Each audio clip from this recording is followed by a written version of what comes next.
Do you love the idea of personal growth but find the practice of it exhausting? We get it. We're Brandon and Megan Giggling, growth coaches with the mission to put the personal back in personal growth. If you want a new way of growing into the next version of you without the frustration, guilt, and overwhelm, you're in the right place. It's time to rethink your growth journey and make it into something that works for you. You in? Welcome to Growth Reframed.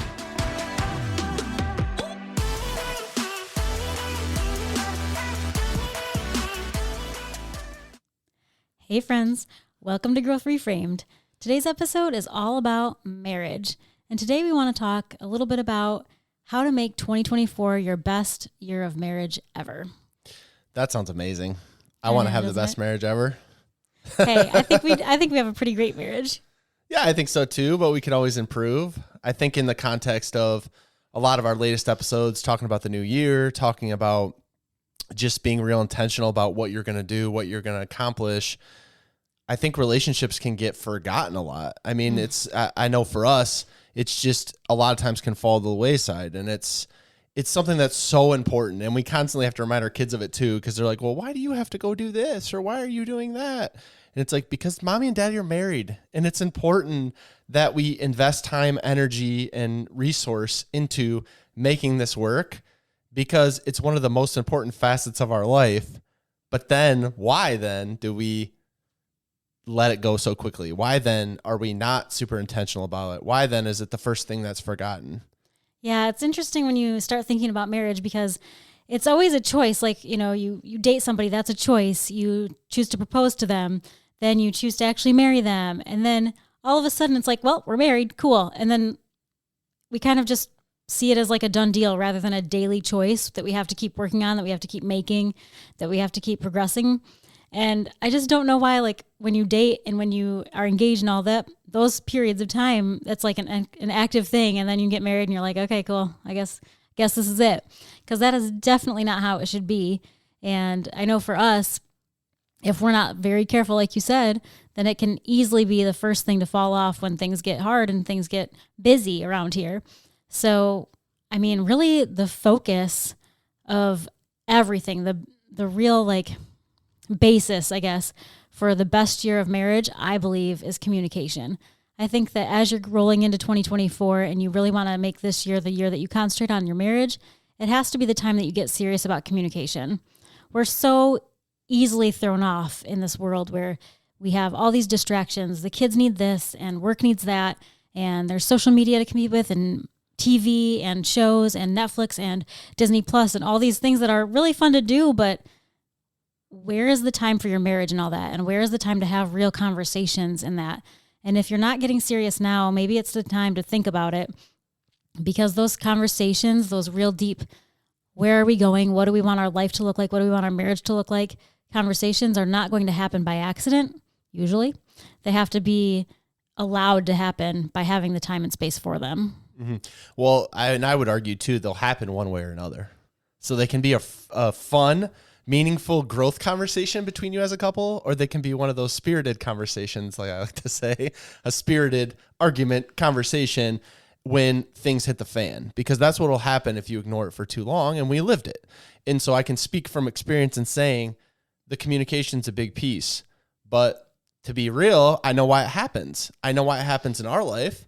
We get to the end of the night, and Meg and I were just having a conversation just yesterday or today off camera about how it happens, because like we get to the end of the night, we have 2 young kids, a 9 and a 6-year-old. We have a full-time job.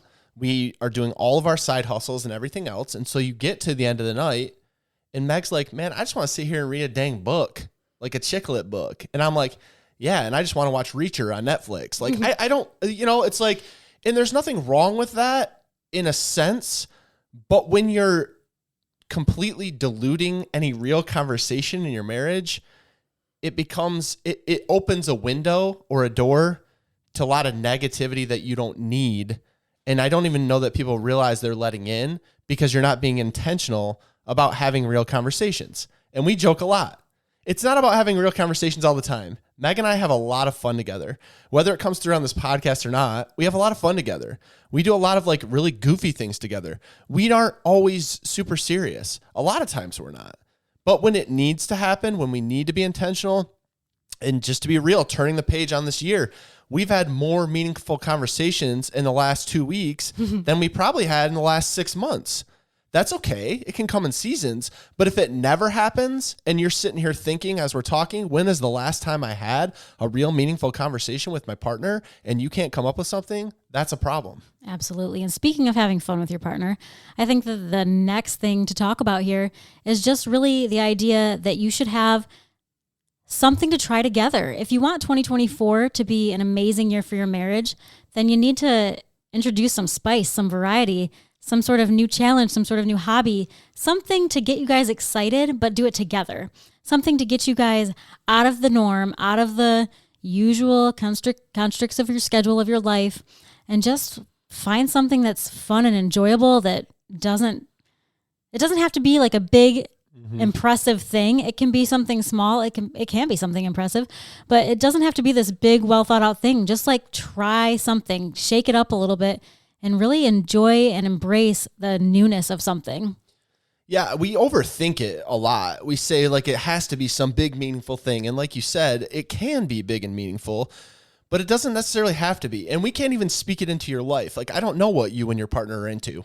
I don't know what like gets you excited. But I know for us, how it usually comes up is one of us gets excited about something and the other goes, oh, that'd be fun. Can we try it together? Case in point, this podcast. Those types of things happen. And then we decide to do those things together. But sometimes it takes one or the other of you of taking the first step to say, let's go out and try it. But a lot of times we sit there and say, well, I don't know what it would be, and I don't know how helpful it would be. And is that really going to make an impact? And if we go get coffee together or whatever, is that going to make a difference? Or if we read this book together, is that really going to matter? Whatever it is.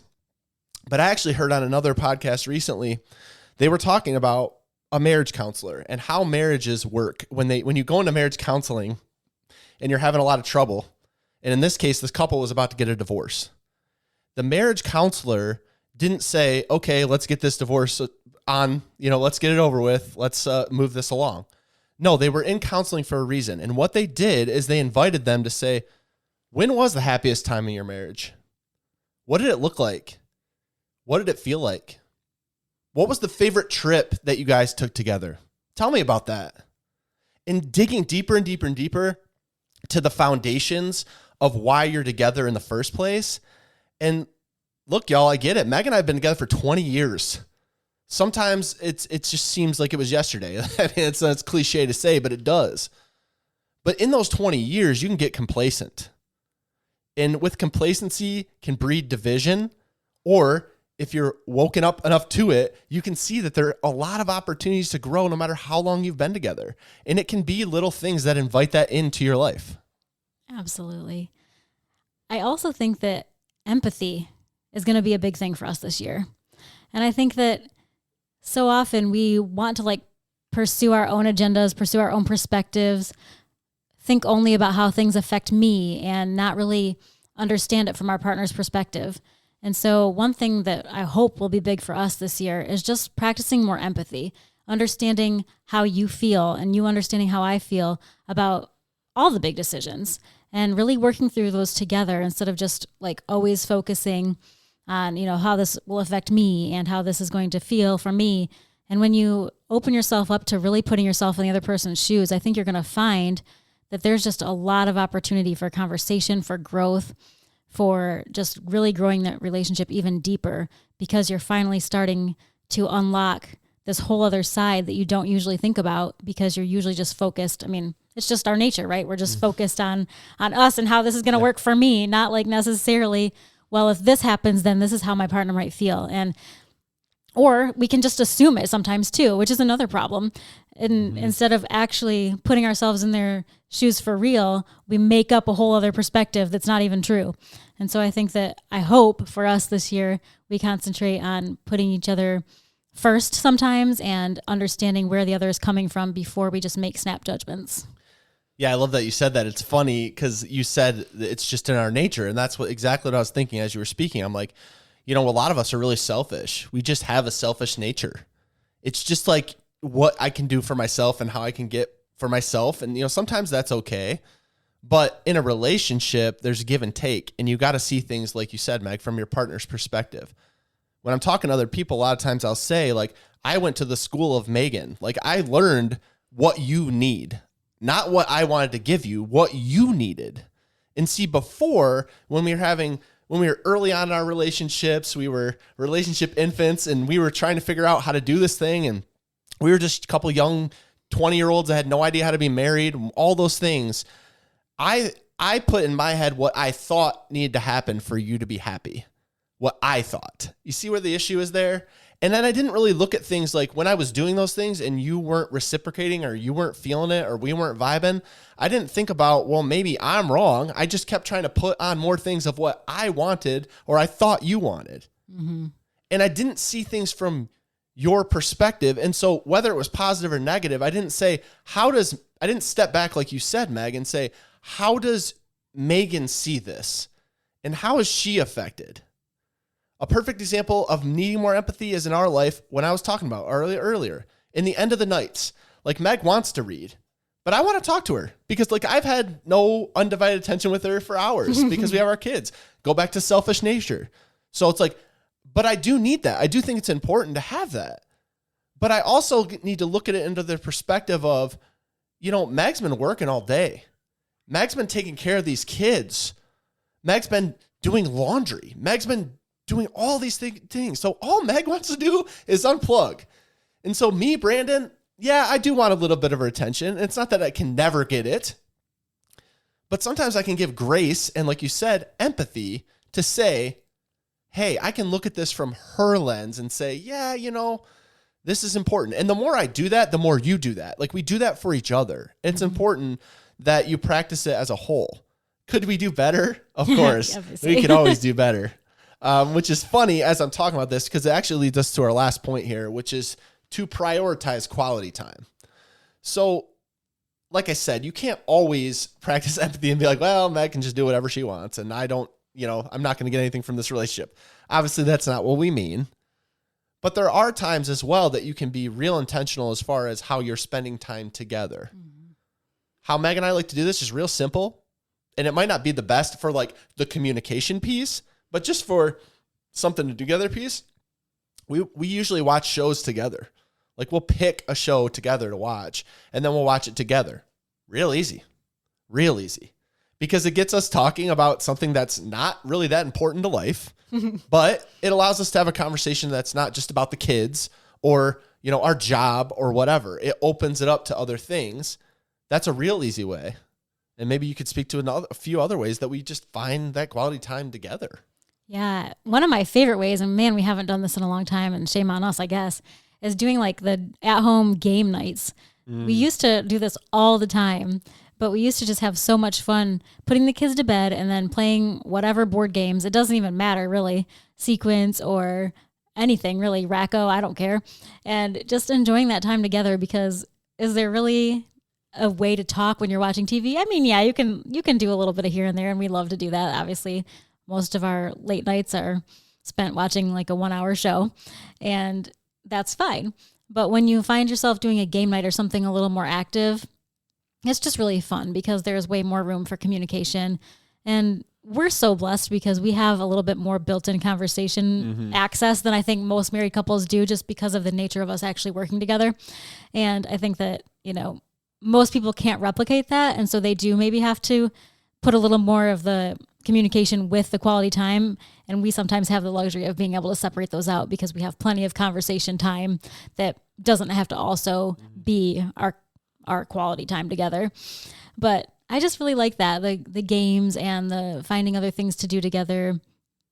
But that's my main example, I think, is the game nights. Yeah, and we'll choose to go for a walk. We'll choose to go to the park. I mean, there's a number of different things that you could do and that you could try. And again, it's all based on your interest. But I think the less time that you actually have together is the more intentional you have to be. Like you said, we have the vantage point of being able to do it more and work it in throughout the day where most people don't. So I think you just have to be more real.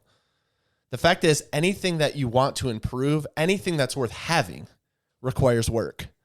So a lot of times we can let it get down to E, let the car get onto empty. not really do any regular maintenance, not really do anything to improve it. But as you said earlier, Meg, these things don't happen by accident. So if you want 2024 to be the best year of your marriage ever, then it's going to take some work, it's going to take some effort, and it's going to take sacrifice, because nothing comes without a little bit of sacrifice. We hope this episode helped. We love y'all. We'll see you next time. Thanks for listening to Growth Reframed. If you enjoyed this episode, please make sure to subscribe and leave us a review. We would love to connect with you, so shoot us a DM on Instagram @Growth Reframed. We love y'all.